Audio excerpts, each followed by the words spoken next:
بسم اللہ الرحمن الرحیم۔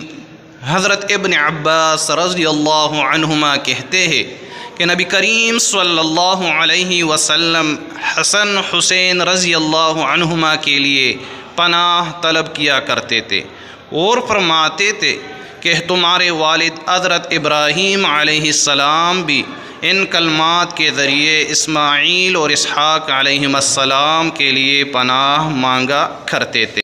پیارے ناظرین، بہت ہی پیارے سے کلمات ہیں، آئیے کلمات میرے ساتھ ساتھ دہرا لیجئے۔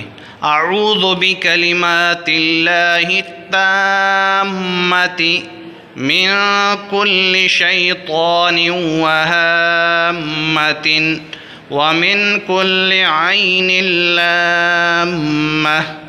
پیارے سامعین، مزید اچھی ویڈیوز دیکھنے کے لیے ہمارے اس چینل کو ضرور سبسکرائب کیجئے۔ شکریہ۔